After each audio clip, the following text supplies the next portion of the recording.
Hello and welcome to the tutorial video for the deep tissue roller on the neck and upper back and shoulders. This is a pretty simple device to use, but there's a little bit of technique involved and we're going to go over that here.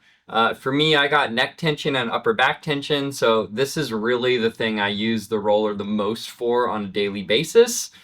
It works all over the body and there's tutorial videos for all the areas of the body and it's really effective on a lot of regions. But I really love getting my upper body worked on by the device. I do a lot of body work every day. I've been doing it for 25 years. And for some reason, my neck and my shoulders are really affected. Along with my forearms and other things. But this is a really great device for helping with that. So what we're going to start with is we're going to start with the roller all the way together. So I'm just going to close the roller on itself. And we're going to have it tilted a little bit in. When I'm doing this targeted work, I like to start with a base that's wider. So that goes on the ground. And then I've got these two little rollers that, in this case, are going to go on either side of my spine. So you can feel these little bony prominences on your neck, right down the middle. And it goes all the way down your back. These are called the spinous processes. We want those spinous processes to be right in the middle because we don't want to do too much direct work on them. We want to be focused on the soft tissue on either side of the neck.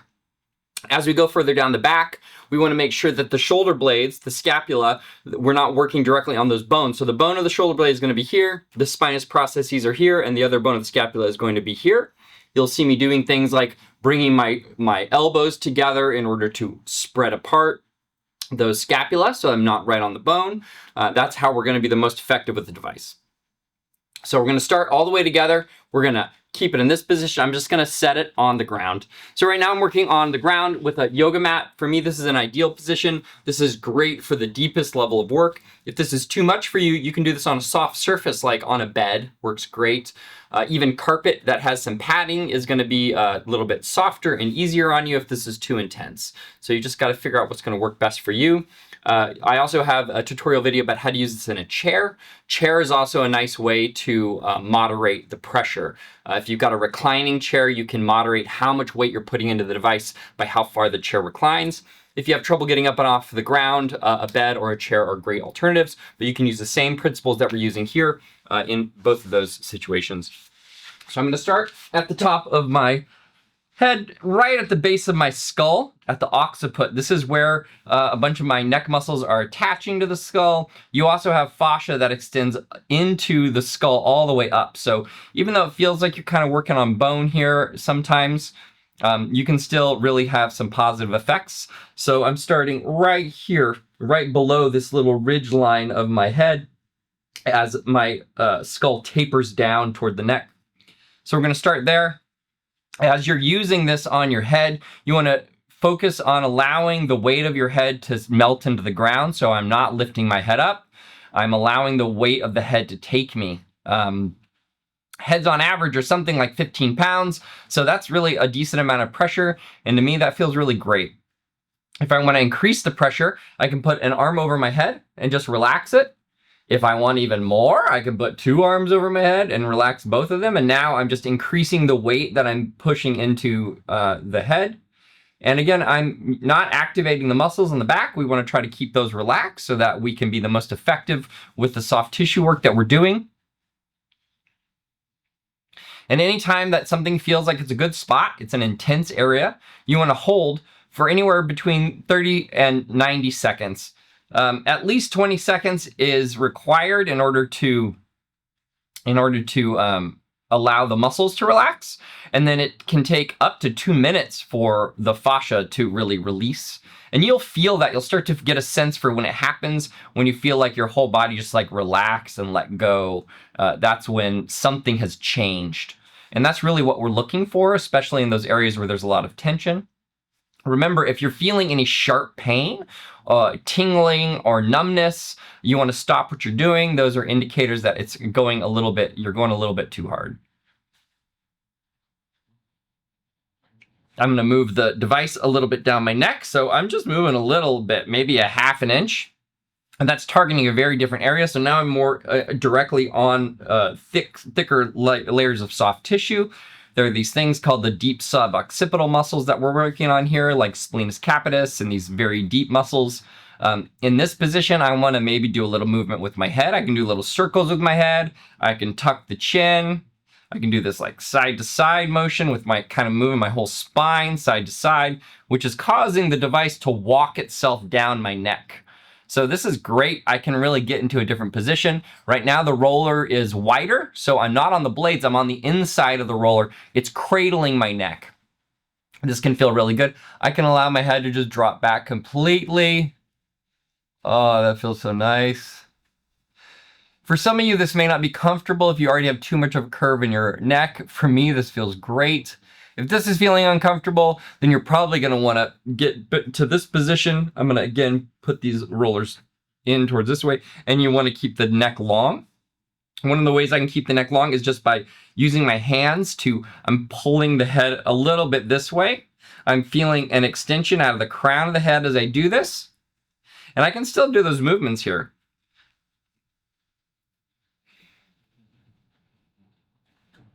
Oh yeah, that feels great. I'm just gonna relax for just a moment. I want you guys to really take your time when something feels good. And when I mean good, it's like there's this intense sensation it's like a flood of sensation. There's a lot of sensations. And sometimes it can be a little bit uncomfortable. But what we're really looking for is that there's still an element of pleasure in the feeling. Like you feel like maybe it's intense, but it's like a good intense. That's really the therapeutic space that we want to stay in. If it goes beyond that, where all you're feeling is pain or discomfort and your body just wants to like freeze up, that's probably a little bit too much. We want to reassess the position we're in, maybe just moving the roller. Sometimes moving the roller like 1/4 of an inch can make a change if that's the case. So now I'm kind of in the middle of my neck. So there's a couple ways to change positions in the neck. I showed you one way, which is to manually just move the device. The other way is to move my body. So if I'm gonna move my body, I'm gonna put weight into my feet and I'm gonna lift my spine up off the ground a little bit. This is gonna really increase the pressure because I'm transferring weight into the device. And then I can just walk myself up so that the device is now moving down and now it's in my shoulders. This is a great feeling right here. It's right at the crux between the shoulder and the neck. There's a muscle called the levator scapula. I'm right on the belly of the levator scapula right now. This feels good. Now, if it's too challenging for you to walk your body up the device, again, you can just manually do it, move it with your hands if you have that flexibility. There's even a hook on the side of the roller here if you want to put a string through there. I use a neck lanyard sometimes, and you can position the roller that way. But I'm just going to keep walking up the device. Now in this position, I'm going to pull my head forward, which is going to stretch this tissue. There's a muscle called the trapezius that travels all the way down your back until about your mid-back. So I'm stretching that trapezius, which is deepening the feeling of the roller in between my shoulder blades. As I get closer to the shoulder blades, sometimes it's nice to open up the shoulder blades, make more space so that the roller can penetrate deeper. And I'm going to do that by bringing my elbows towards the center of my body. And I can, again, walk into it. Oh, yeah. So again, I lifted my butt up just a little bit. I push my weight into my feet. And I can hold that position if I want more weight transfer. That feels really, really good. Or I can just hang out here and let my body weight do its job. Again, if I want to open up the chest, I can drop the head back. I like trying to keep the back of my neck long, the crown extended as I allow the head to drop down. That keeps my neck lengthened and allows my vertebrae in my neck to really feel like it's making space for each one of those discs in the vertebrae. And when I lay down, it feels a little bit more comfortable than if I'm just like dropping my head back like this. That feels uncomfortable to me. So I'm going to keep the back of the neck long and I'm going to lay my head down. Now again, I can just adjust this. Now you'll see what has happened to the roller here. It's wide now. This is great because it will kind of, as we roll down, up and down it using our body weight, you're going to find that this thing buckles like this and it's going to roll this way and this way. And what's happening as it's rolling is it's doing this this like, it's like this snaking movement up and down your spine. And if you've ever used one of those shiatsu chairs where they knead your spine like this, that's the feeling. Feels great. If I'm going to want to just position it and have it targeted, again, I can put it in that position, and then I can lay down directly on the area that I want to lay down on. Oh yeah, that feels good. Now, at this point, I'm about my mid-back, and I can lay here and open my chest up like this. This is a really great feeling if you have got a kyphotic spine. So if your spine is too curved in your mid-back, curve forward, this is a great chest opening exercise. Sometimes I can even get little spinal adjustments while I'm laying here.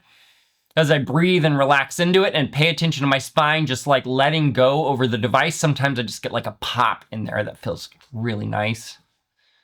Again, if this is too painful or uncomfortable for some reason, this may not be good for your spine. Some people that have too rigid of a spine, this is not going to be as comfortable of a position. If your spine is super flat, you might want to be doing more of this position. So now I'm rounding my back and opening up the back. This is really great if you have a flat spine. And I can, again, do the walking movement. I'm going to walk down.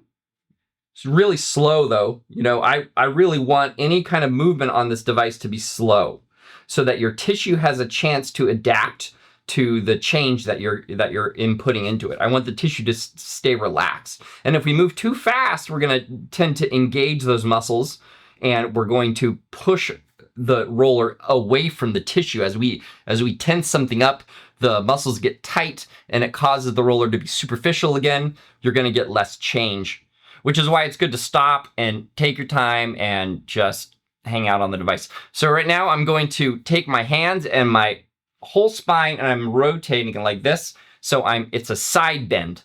A side bend. My whole spine is bending. I'm moving from my butt is centered on the ground. My spine is a little bit off the ground, and I'm rotating from side to side. So the way that this looks is like this and like this. And I can use that fulcrum, the one point I have the device on, to move from. And I'm really trying to free up the vertebrae that the device is on. So right now, the device is here, and I'm thinking about moving from the point it's sitting on. I'm moving from side to side. I can move forward. I can open up, right? All of these are really great positions with the device. Now, if I want to hit right at the edge of that shoulder blade there, the scapula, I'm going to want to widen it just a little bit. So I'm going to unlock it, move it to a position I want it at. So that's probably good for me. And then I'm going to put it on either side of the spine. Oh, that's so good. And now I'm right on the edge of the scapula. So again, I don't want to be right on top of the bone. I'm right inside the bone. Oh man, it is so deep in there. You start to mobilize the scapula doing this work. And, you know, I'm pushing up and into my feet in order to find a sore spot. That's a real sore spot there that I should spend a lot of time with. Towards the bottom of the scapula, so the shoulder blade, towards the bottom, there's the rhomboid that goes here and attaches to the bottom of the scapula, and then there's the trapezius that crosses over. So there's like a real nice hot spot there for a lot of people. That's what I'm on right now. And on my right side, it feels really intense. That's a great place to just hang out.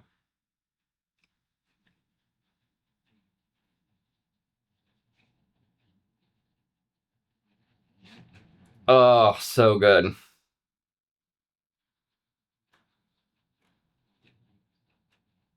Yeah, that feels nice. Oh yeah, that's good. That's a good spot. Yeah. Oh yeah. So another way that I can center my body weight over one side of the device is I can use my legs. So if I shift my legs to one side, that's increasing the pressure on this side. Or if I shift my weight over here, that's increasing the pressure on this side. This is also starting to do a rotational movement in your spine. So your vertebrae also can rotate a little bit. And sometimes that rotation is inhibited. So it's nice to be able to hold this tissue where it's at, and then you're doing this movement. In this case, I'm doing a movement from below my spine in order to try to increase the mobility of the vertebrae below the spine. When I'm doing the head movements, so I'm doing circles, I'm doing chin tucks. Now I'm increasing the vertebrae movement above the spot that the roller is on. So those are both great ways to increase mobility in the spine.